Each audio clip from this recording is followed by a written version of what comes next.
Hey, what's up, everybody? This is Ashley.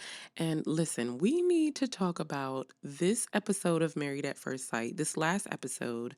I think this is the last episode, unless they want to do another Where Are They Now part two. But anyway, where are they now?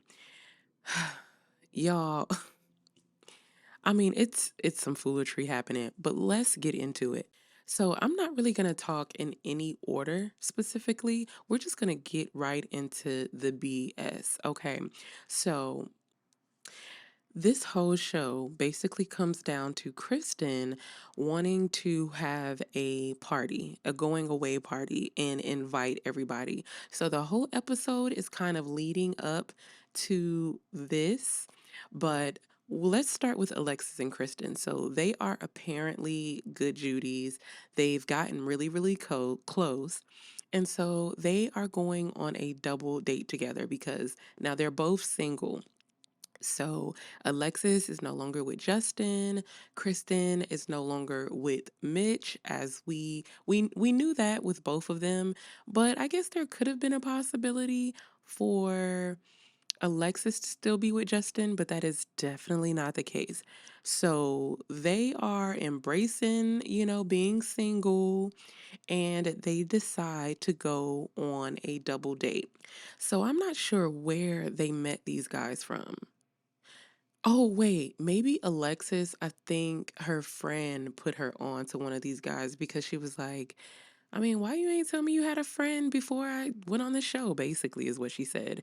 And I think Kristen may have met her date on a dating app. By the way, this is all talked about when they do a little beach activity and have like a stripper come out there, and that's how they introduce them going on a date. Also, Alexa says that her date is a model. Um, yeah. And Kristen's date is an attorney. So they go on this date, and Alexis, her heart is open. She's ready to move on. At least that's what she's showing us. I don't know if she's trying to do a lot to let us know, like, I'm over Justin, I could do better. This guy that's supposed to be a model doesn't give model to me, but listen, what do I know? So the guys get there, and Kristen's asking, these questions just to get to know them better. Now, Alexis' date is definitely not shy. And I like that. I mean, I don't know if he, wanted to get his 15 minutes, or is that how he normally is, but he definitely was participating in the conversation to where Kristen's date was very quiet. I did take that up to the TV, the cameras being around, because not everybody feels comfortable with cameras. But then again, it makes you wonder why come, because there's going to be cameras, and you want to prepare yourself to try to act as you would on a normal date. So maybe this is how he would act on a normal date. But a little bit of me says, or I guess hopes not, because he was very quiet. It could have even been that he was uninterested. I'm not sure, but Kristen wasn't really feeling it.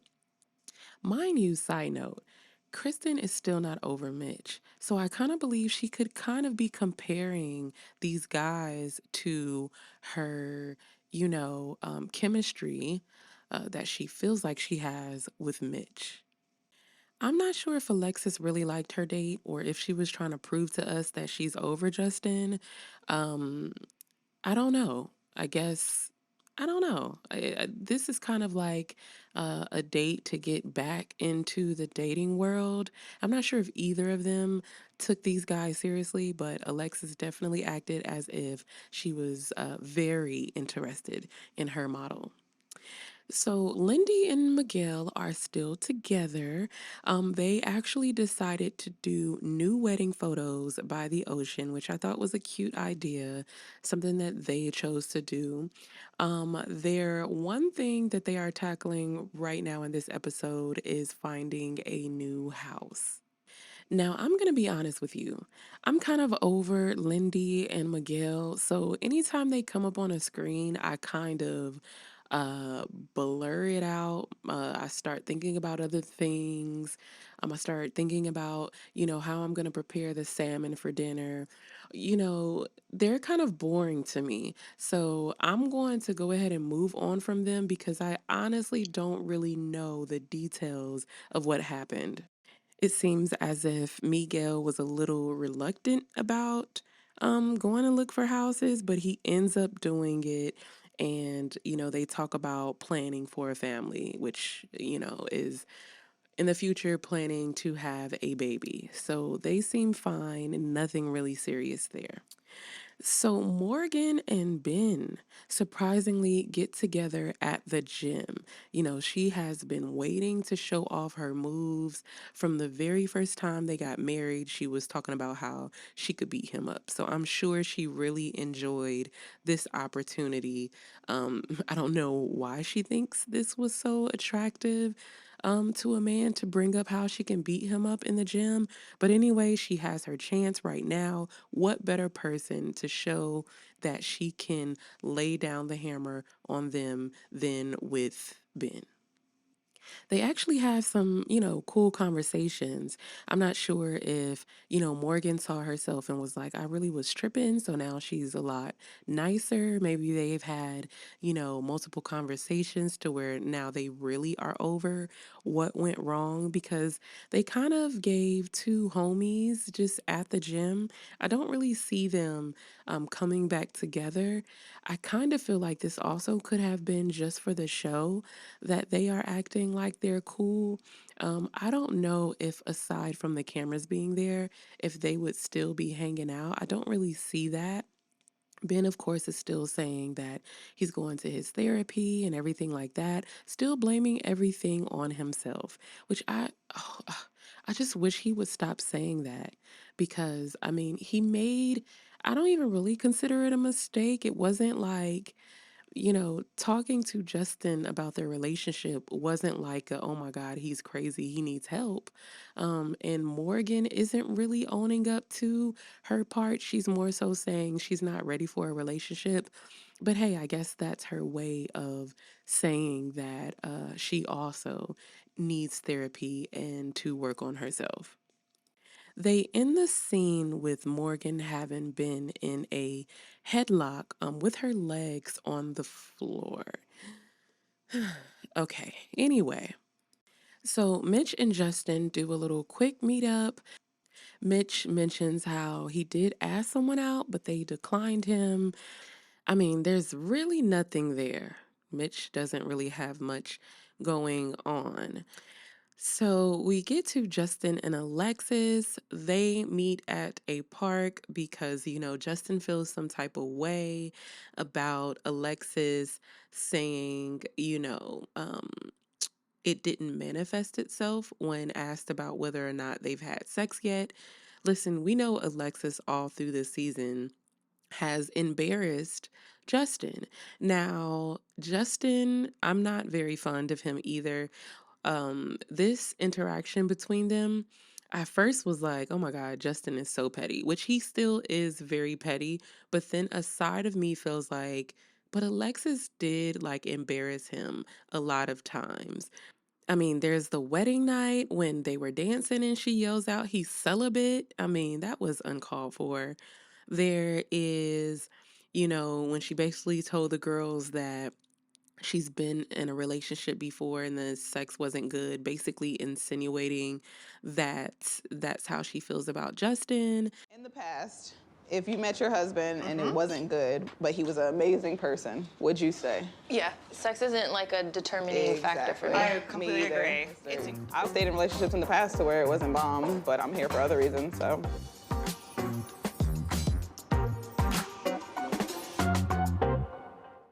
Then the whole, it didn't manifest itself. I mean, so she's very loose at the mouth when it comes to their private business in the marriage.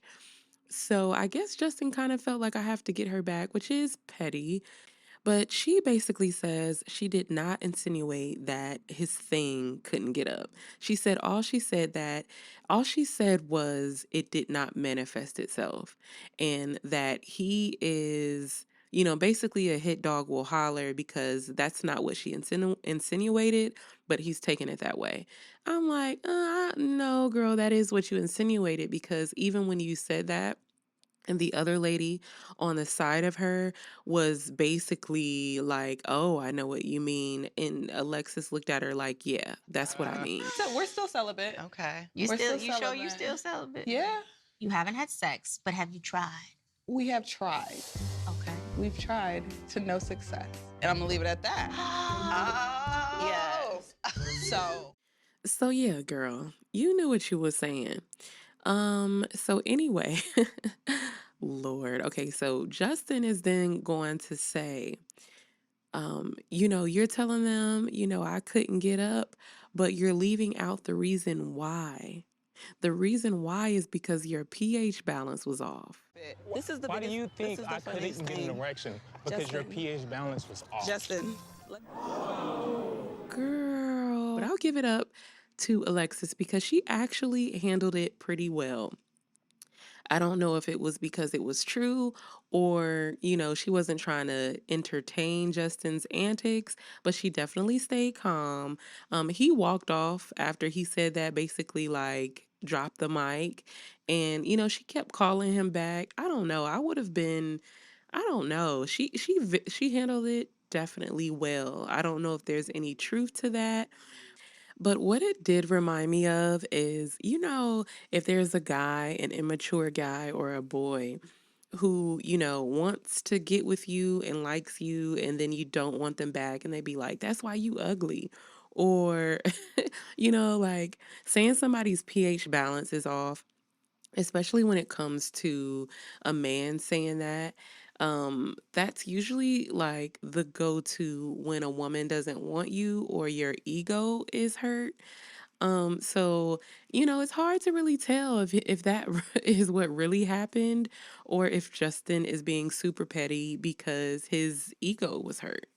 Alexis does give a little fake apology, like, if I said, I hate when people do that. Like, this is what you said and it hurt me. So you don't need to say if I said this and this that hurt you, or if I hurt you by saying this, I'm telling you that you hurt me. So you don't have to start an apology like that. I really don't like when people do that because for me, the apology isn't real. But either way, she apologized for saying that if, she hurt him. And that was basically it. That pH balance thing was like a bomb drop, and he walked off after that. So that was the end of their communication. At that point, Alexis calls Kristen to tell her, what happened. She does not mention anything about the pH balance thing, girl. Not on camera. She's probably thinking that was said once. I don't need to continue to bring it up. Um, so she basically just says, this is what happened, but, still don't leave him out of inviting him to the party because she doesn't want him to feel left out. I don't really know how to take Alexis. I'm like, is she really being the mature one or is she trying to manipulate us? I don't know. I don't know how to read her. So now they are all at the house for their, getaway for Kristen's going away party. And Mitch walks in and Kristen sees that he's like paying a lot of attention to the dog as soon as he walks in, her dog. And she's like, dang, he didn't give me that kind of greeting.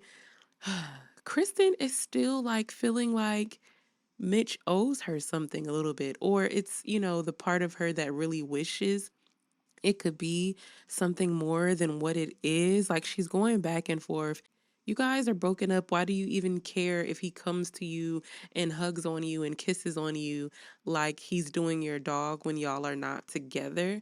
I just really want her to get it in her mind that they are over and that Mitch doesn't want her like she wants him.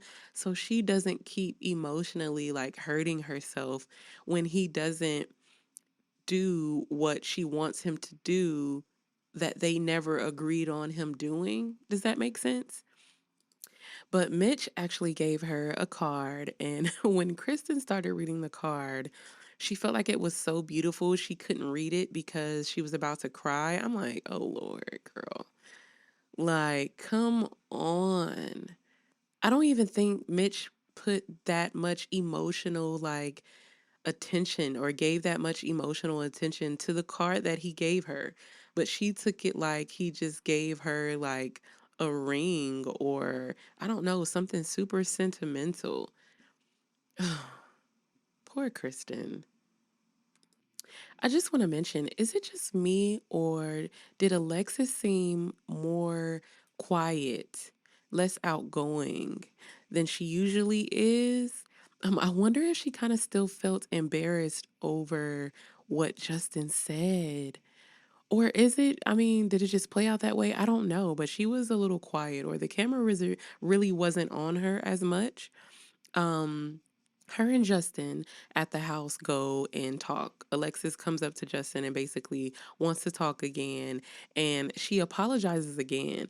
Now, in my mind, I'm thinking, why are you apologizing? He just embarrassed you. I mean, even though she embarrassed him quite a few times. Maybe she was feeling like, well, I've done this to him, so she didn't take it, that hard. But she apologizes to him again. He doesn't give her apology. He's basically over her. He's just happy to have his dog back, honey. So that was that. He doesn't apologize. They basically end it. She wants them to be okay. She says, I know that we're never going to be friends, but I at least want us to not basically have heat between each other. So that was that on that. Now, we remember Justin and Nate had this huge blowout during the reunion, another embarrassing moment. But Nate and Justin goes to talk. And while they go to talk, I'm like, Nate, don't sit too close to Justin, because you don't want, any, misunderstandings happening. But anyway, so Justin apologizes to Nate. It goes over well. Nate also apologizes for how he kept it going, saying that, what he was going through in his relationship, he was mad about that too, which did not help, him get over or drop the situation during the reunion. So that was cute. They have a nice apology. They forgive each other. It really went well and quickly. So that was that on that. Justin comes back and actually wants to apologize to everybody. He goes around the room and apologizes to everybody. I felt that it was sincere, honestly.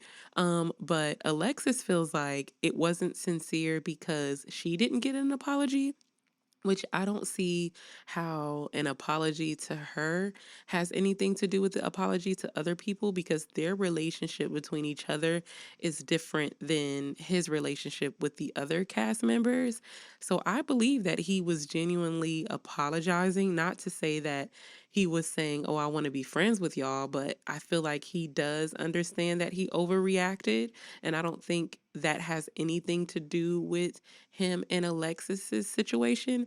But she basically said that it was a fake apology because he apologized to everyone else in the room but her. I guess he would just be apologizing for his mistakes in the relationship and also him mentioning her pH balance.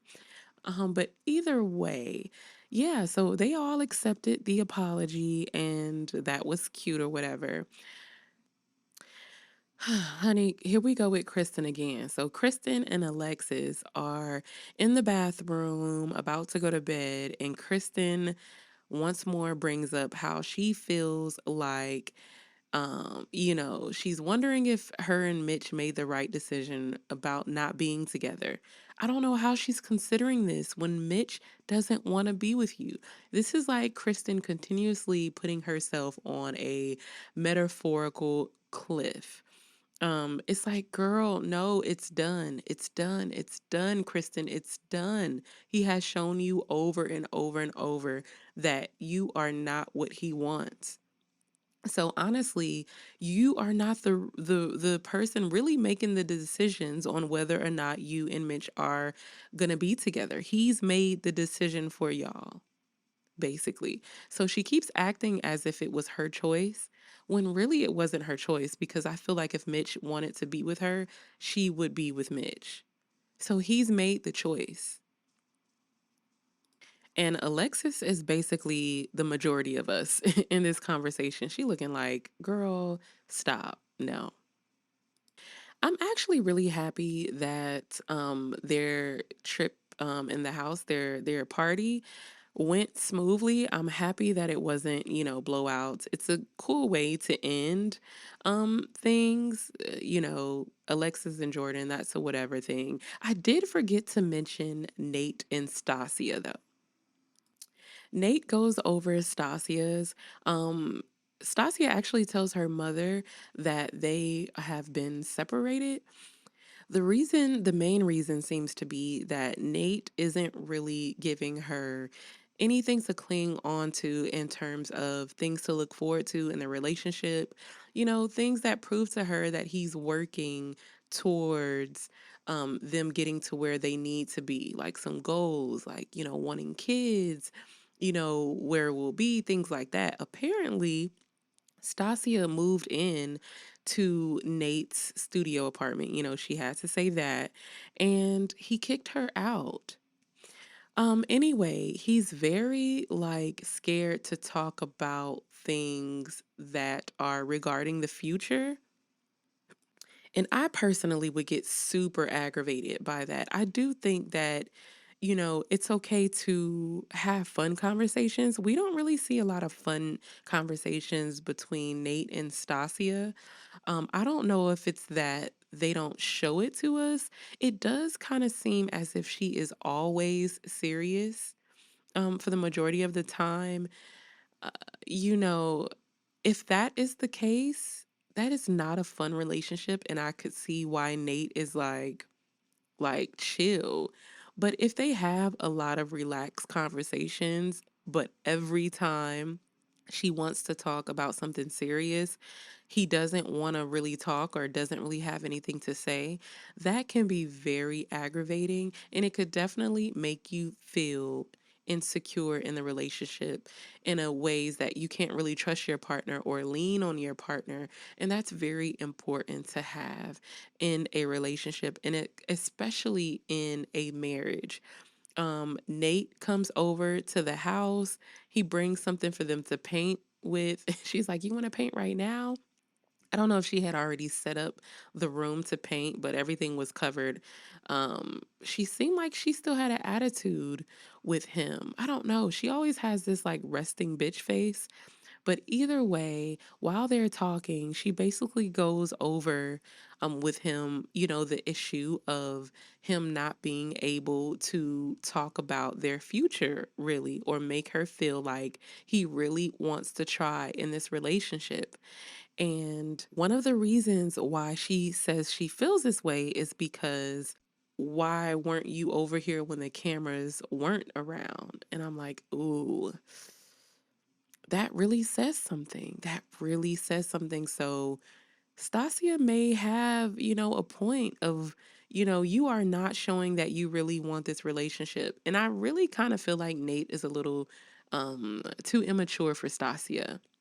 The conversation is really tense. It's not really a fun painting session. But either way, they end the conversation on he's going to basically move back in. Okay, so that's how that was done. And when they get to the house with Kristen at Kristen's party, apparently everything has been going well. They show themselves cooking at the house and all of that type of stuff. I just don't think they are going to last because I don't feel like Nate is the type of man Stasia really wants. She's just trying to make it work because, she went on the show and she wants to be one of the success stories. So that's that on them. All in all, this season was interesting. Not one of my favorite seasons. I don't think this is one of Harold's favorite seasons either. I really hope next season will give us a little bit more in terms of showing us couples that are more compatible. I don't really feel like this was a successful season. What do you guys think? What do you guys think about this Where Are They Now episode? Let me know down in the comments below. Make sure you like, comment, and subscribe. Thank you guys so much for checking in and for listening. I'll talk to you soon. Bye bye.